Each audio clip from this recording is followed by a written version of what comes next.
Hey everyone, thank you for joining me. So today I'm going to do my full review on this prototype. Now this is the nip from Divo Knives, and just a quick shout out to Colin for sending this in for me to check it out for just a little over a week now. And I'm going to tell you what I like and don't like about this knife. And what I don't like about it isn't really even an issue, but more on that in just a moment. And then I have these other knives here just for size comparison and ergo comparison. But let's start off with the blade shape. So we got a Warncliffe, and it cuts beautifully. Now this is the prototype, so it has D2 steel. I don't know what they're going to be using for the production run, but if I find out, I'll put it up on screen. That way you guys will know. But the functionality of this blade is awesome, especially doing cuts on boxes, tape, paper, the just small jobs. I didn't get too aggressive with this knife since it is on loan, and I didn't want to get crazy with it. But just an overall great design, blade shape wise, and I really like where they put the jimping. They didn't put it way back here where you kind of really don't use it. So when you do the pinch grip and you're doing cuts, you actually have a little bit of grip here, which I really like. And I love that little swedge touch there too. Just gives it a little more to that blade. Now onto the scales, I really like this texturing that they did on this beveled edge, and I think it looks really good, and it does help with the grip. So I mean, it really locks into your hand for how small this thing, which I think it needs it for its size. So I really do like that. Even under the thumb groove where you rest your fingers, you do get that little bit of extra grip as well. And then the pocket clip works really well, even though it's very small. The tension is good. I have had no issues with the time that I've had it. Slips in and out of pocket, no problem, no issues there. And I do like the little touches of the blue with the backspacer pocket clip and the pivot collars, so that's a nice little touch. Deploying this blade any which way is just awesome. And what surprised me was the flipper tab. Now Spidey flicking it and using that thumb hole works really well, but for some reason the flipper tab is just really pleasing.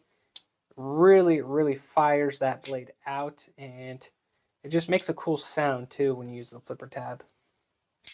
So it's not really picking it up on the camera, but it's a very hard thwack, and it's pleasant to use the flipper tab. I really like the feature of that flipper tab, and the jimping is done very well. It's very aggressive on the finger, so I mean it's pretty much very difficult to fail this thing. So I do like that the action works beautifully. Again, the Spidey flick is nice as well, but I just really like that flipper tab. And for the a little over week that I've had it, honestly, for its size, it's pretty heavy. It's just a little over 3 ounces. But even for the weight and its size, there were moments where I completely forgot that I had this in pocket, which I don't know if that's a good thing or a bad thing, but it wasn't weighing me down, and it's just nice that this little guy can tuck away and hide, and again, it functions beautifully as a pocket knife or as a tool, right? So just really pleased with how it vanishes in pocket. Now the access to the liner lock, since it does have recessed liners, is awesome. It is running on bearings, but it drop shuts no problem. I mean, it's definitely broken in since I've had it, so it really just drops on that thumb, and there's really no issue with the action. So that is a plus in my book. And now the main thing that I really love about this knife, again, it comes down to its size, is the ergos. You have a very generous front finger choil here, and then even if you're not choking up, I mean, it's a 3-finger knife for me, but very comfortable. But as soon as you choke up on it, I mean, it fits like a glove, at least for my hand, but it's very comfortable for its size. From what I read on the website, they were going kind of for the Spyderco Dragonfly here, ergos wise. And I mean, they're pretty much identical in size, as you guys can see right here. And I love the Dragonfly. I think it's a great knife. I mean, this knife is so light. I mean, this really vanishes in your pocket. But again, for its weight, the nip it vanishes just, I'd say just as the same as the Dragonfly. But again, the Ergos are very, very similar. I mean, you can really choke up on the Dragonfly, but you can see here, they kind of took the Ergos and implemented it into their design, which I think is awesome. Again, there are no issues with the Ergos. So I love that about this knife. And there's really nothing bad I can say about it. The only issue I have with this knife is that it has recessed liners, and I can't customize it with custom scales because unfortunately I'm still learning how to use my CNC. But once I get one of these on the drop, whenever that happens, I don't know exactly when they'll be doing it, but I can create a custom show side scale, and I can figure something out with that recessed liner. But that's really my only issue. I guess the only problem could be if you have really large hands, it wouldn't be as comfortable. But and really quick before I end the video, I just want to do some size comparisons. So we saw it with the Dragonfly already. Here's the Odium from Civivi. Love this knife. So it's just a tad smaller, or maybe a ½ inch. So there's that one. We got the CRKT CEO Mini CEO flipper, and again, still smaller than that. Then we have the Spyderco Lil Native.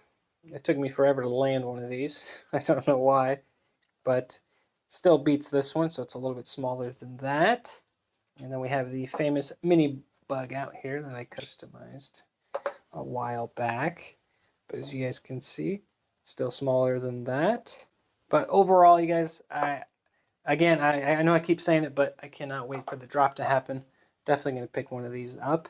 And really quick, just want to mention some of the things that Colin was saying.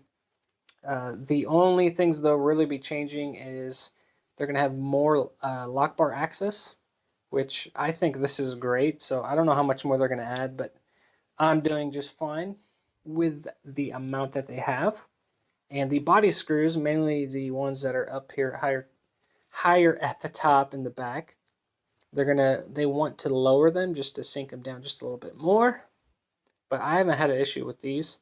I think they're fine just the way they are. But hey, I'm gonna let them do their thing, and it won't even be really an issue if they do that. It'll just be a slight improvement. And they're gonna have 2 TI versions when they do the drop, and then they're gonna have 2 carbon fiber versions. So just want to let you guys know about that. So overall, I really, really love this knife. Again, cannot wait for the drop. Going to be picking up one of these for sure. But that is the prototype of the nip from Divo Knives. Really, really excited for it. And let me know what you guys think down below, or if you guys handled this at Blade Show. But that is it. I appreciate the support. Thank you for watching. And as always, I will see you guys on the next one.